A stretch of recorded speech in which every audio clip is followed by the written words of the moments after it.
Paz do Senhor, meu irmão, a paz do Senhor, meu amigo, que Deus abençoe você abundantemente. Minha Bíblia está aberta aqui no livro de Eclesiastes de Salomão, no capítulo de número 5. O versículo-chave desse capítulo 5 é o versículo 4. Nós vamos ler o versículo 1 e depois vamos então para o versículo 4, que é o versículo que é a base da minha palavra para este momento. Diz assim, Eclesiastes 5, versículo 1: Guarda o teu pé quando entrares na casa de Deus. Inclina os teus ouvidos mais a ouvir do que oferecer sacrifício de tolo, pois não sabem que fazem mal. Versículo 4 diz assim, 4:5 diz: Quando a Deus fizeres um voto, não tardes em cumpri-lo, porque não se agrada de tolos. O que votares paga. Melhor é que não votes do que votes e não pagues. O texto sagrado aqui escrito pela pessoa de Salomão, ele nos traz lições preciosas. Esse primeiro versículo diz: guarda o teu pé quando entrares na casa do Senhor, ou na casa de Deus. Aqui não diz para guardar o pé quando você entra no shopping. Aqui não diz para guardar o pé quando você entrar no estádio de futebol, no teatro, no cinema, não. Guarda o teu pé quando entrares na casa de Deus. Trata-se aqui de reverência, nós temos que ter toda a reverência na casa de Deus. Mas a palavra-chave aqui, como eu falei, está no versículo 4 e versículo 5. Eu queria pegar apenas uma palavra desse versículo aí, a palavra voto. Eu estava observando, neste final de semana, os jornais, os principais jornais, eles focalizavam ali aquela festa da Aparecida, né? E eu vi muitas pessoas ali, romeiros, andando quase que quilômetros de joelho, pessoas que haviam feito promessas e estavam ali caminhando de joelho pagando a sua promessa. A gente olha e vê isso aqui é uma ignorância espiritual. O nosso Deus, ele não se agrada deste sacrifício de tolo. A linguagem da teologia romanista, eles apresentam promessa. Nós evangélicos usamos essa expressão voto mesmo, quando a gente faz um voto. O povo judeu, ele tinha um cuidado muito grande na questão de voto. Quando se fazia um voto, eles faziam tudo para cumprir. Ninguém é obrigado a fazer um voto para Deus, ninguém é obrigado a prometer nada para Deus. Inclusive, nós seres humanos não somos capazes de cumprir nada para Deus. A gente tem sempre, eu particularmente, penso assim. Sempre que eu prometo algo para Deus, Jesus me dá graça para que eu consiga cumprir. Eu nunca prometo assim, porque de mim mesmo não tenho condição de cumprir. Eu preciso da graça de Deus, da ajuda de Deus, para que eu possa então cumprir aquilo que eu prometi a Deus. Então você que faz voto, como evangélico, tem que ter muito cuidado com os teus votos. É melhor que não vote do que se votar e não pagar. Na antiga aliança, o Senhor Deus orientou a pessoa de Moisés sobre a questão de voto, né? Se, por exemplo, o pai de família fizesse um voto, ele era livre para cumprir. Mas quando a esposa fazia um voto, se o esposo escutasse a esposa fazendo aquele voto, ele poderia vedar aquele voto. Se a filha que morava com ele também fizesse um voto, o pai de família também ele poderia vetar aquele voto, se ele visse que era um voto que não tinha condição de cumprir. Tá? Em relação ao homem que ele prometia, ele tinha que cumprir. Nós vimos aqui o Salomão, ele enfatizando a importância de se você fazer um voto, quando você abrir a sua boca para fazer um voto, que você possa cumprir. Eu peguei um texto bíblico lá do livro de Gênesis, capítulo de número 28, um texto muito bem conhecido de todos os irmãos evangélicos, envolve ali a vida do nosso irmão Jacó. A Bíblia diz que Jacó, ele teve que sair porque depois daquele conflito que houve entre ele e Esaú, o próprio Isaac e a Rebeca orientaram ele porque Esaú já havia se casado com a filha dos cananeus ali. Isso não agradou muito a pessoa de Isaac, então ele conversou com Jacó para que fosse para os seus familiares ali, para a banda de Labão, para onde Labão está, para se casar com alguém da descendência, para não perder a linhagem. A gente observa que Jacó ele caminhou de Beceba até Betel. Antigamente chamava-se Luz. A pessoa de Jacó ele batizou como Betel, este lugar. Betel quer dizer casa de Deus. Interessante aqui que Jacó ele caminha em torno de 96 quilômetros, caminhou bastante. A Bíblia diz que ele se deitou para dormir ao anoitecer, e ao deitar para dormir ele pegou uma pedra como travesseiro e colocou debaixo da sua cabeça e dormiu. E ao pegar no sono, ele teve um sonho maravilhoso. Este sonho, ele viu uma escada. Essa escada, ela subia da terra e o topo dessa escada era no céu. E os anjos de Deus subiam e desciam sobre aquela escada. E Deus estava lá em cima. Jacó, quando viu aquilo, ele ficou maravilhado. E Deus agora começa a conversar com a pessoa de Jacó. E Deus, para se identificar melhor com Jacó, disse: olha, eu sou o Deus de teu pai Abraão, sou o Deus de Isaac. E esta terra aqui que eu prometi a eles, eu daria a ti, a tua descendência, a tua semente, ao norte, ao sul, ao oriente, ao ocidente. Ali Deus faz uma promessa à pessoa de Jacó. Deus já havia prometido a Abraão, ele ratificou a pessoa de Isaac, e agora era o momento de Jacó. Por quê? Porque Deus, ele não tem neto. Nós seres humanos temos neto, mas Deus não tem neto. Deus quer que cada um tenha a sua própria comunhão com ele. Deus quer isso. Então, já era o momento de Jacó agora ter esta comunhão mais íntima com Deus e poder entender que ele precisava se aproximar mais de Deus. Eu e você, meu amigo, precisamos nos aproximar cada dia mais de Deus.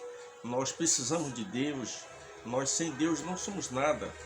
Jesus disse lá no Evangelho de João, no capítulo 15, porque sem mim nada podeis fazer. Nós sem Jesus não podemos fazer nada, não podemos chegar a lugar nenhum sem Jesus. Então a gente observa que Jacó ali, ele teve aquele sonho e ele ficou maravilhado com aquele sonho. E quando ele acordou daquele sonho, ele disse: este lugar não é outro senão a casa de Deus. Na verdade, Deus está neste lugar e eu não sabia. Interessante, Deus, ele procura corações contritos, corações aquebrantados. Jacó estava indo talvez meio que desiludido, Aquela época era tão difícil. Hoje não, você pega aí um GPS, você vai, antes de ir para qualquer lugar, você vai no Google ali, você descobre aquela cidade, vê a população daquela cidade, vê tudo que tem naquela cidade.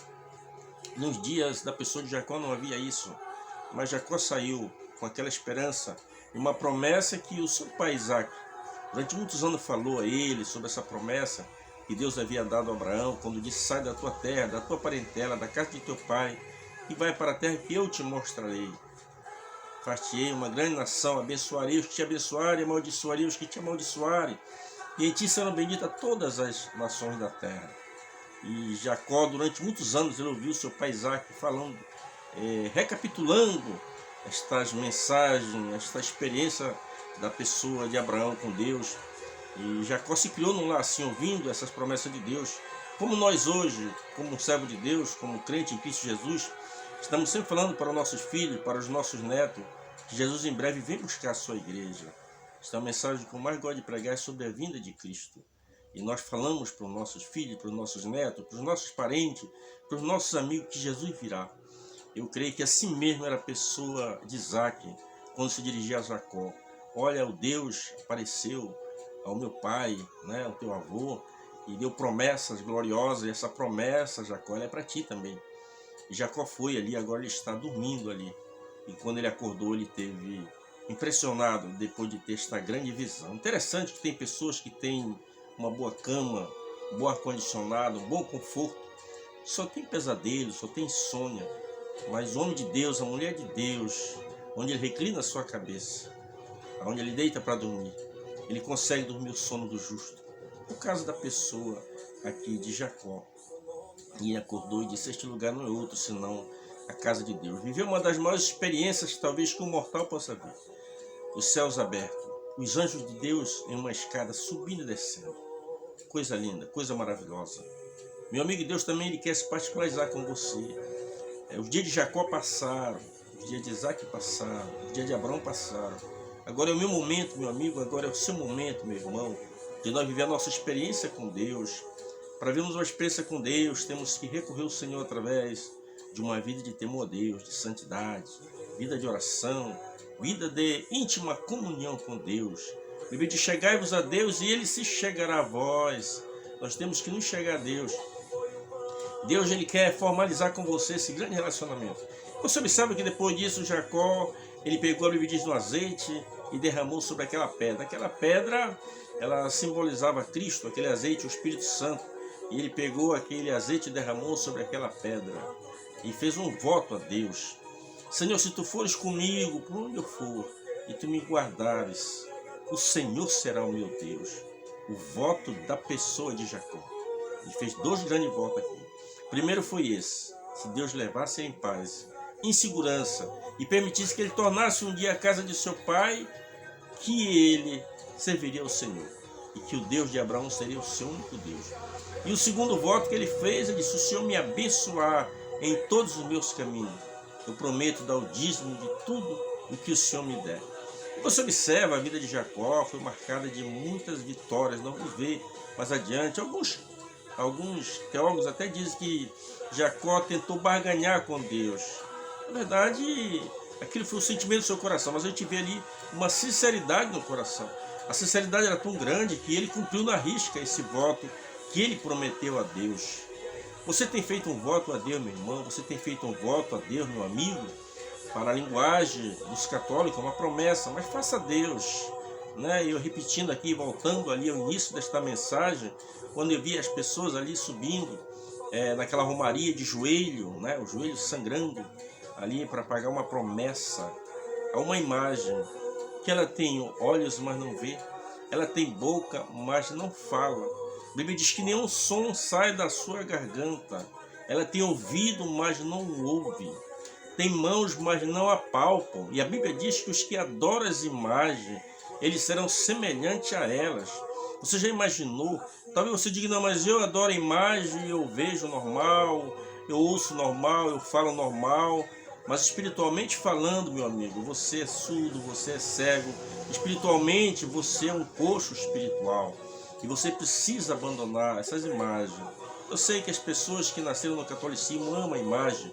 A gente tem o maior respeito por você, pela forma como você adora. Mas o objetivo aqui é falar a verdade. Então você me diga: mas e esta dádiva, esta bênção que eu alcancei através da Aparecida?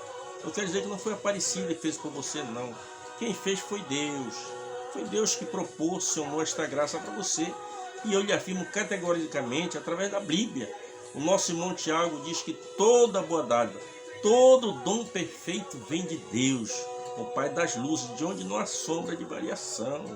Então, toda boa dádiva, o que é a dádiva? É um presente, é tudo aquilo que a gente ganha, aí consegue através do emprego, tudo vem de Deus, é por Deus. O diabo, para dar alguma coisa para alguém, tem que roubar de um para dar para outro. Ele é pobre, cego, nu e miserável. Ele é apenas um ladrão, ele rouba para dar e enganar as pessoas. O nosso Deus não. Ele dá porque ele é o dono do ouro e da prata. Então diga a você nesse momento que me acompanha, quando fizer um voto a Deus, faça com fé. Saiba que Deus nunca vai exigir de você, Deus nunca vai colocar você na parede. Mas se você voluntariamente se proporcionou, fez um voto, um propósito com Deus, cumpra esse propósito. Eu quero lhe dar um rápido relato que aconteceu com o irmão. Eu orava na igreja onde eu congrego agora, eu orava de segunda a sexta-feira ali, eu orava meio-dia. Hoje eu oro, mas não tenho um horário certo, que eu oro durante a semana. Mas naquela época eu orava de segunda a sexta, de meio-dia a 1 hora. E aquele irmão começou a orar comigo ali, eu não vou mencionar o nome dele por questão de ética, né? E esse irmão, ele disse: irmão Miguel, ora por mim, para que Deus me abençoe, que eu consiga minha aposentadoria, que eu quero viver o tempo integral para a obra de Deus. Tá, irmão, comecei a orar por ele, dali a alguns dias, 2 meses mais ou menos, chegou: olha, irmão Miguel, minha aposentadoria saiu. E esse irmão, ele tinha feito um voto com Deus, um propósito de viver o resto dos dias dele, fazendo a obra de Deus, trabalhando na obra de Deus. E o que aconteceu? Ele reintegrou na empresa e continua trabalhando. Um dia ele trabalhava em ônibus, né? Um dia ele está indo ali na direção do Paço Dornelles, do centro do Paço Dornelles, ali no final da tarde, por volta das 6 horas da tarde, quando foi acometido de um assalto, e ali um criminoso disparou um revólver no seu rosto, ceifando a sua vida. Aquele era o momento quase de ele estar se preparando para ir para a igreja. Se ele tivesse cumprido o voto dele, talvez ele não estivesse vivo. Não que Deus tenha punido ele por isso, mas é importante, quando você fizer um voto a Deus, não tarde em cumprir. Deus abençoe você e que você seja um crente e uma crente mais e mais fiel a você. Você, meu amigo que me acompanha, saiba que Deus te ama e tem um plano de salvação na tua vida. A vontade de Deus não é que nenhum se perca, mas que todos cheguem ao pleno conhecimento da verdade. Que Deus e Cristo nos abençoe. Amém, amém. Graças a Deus.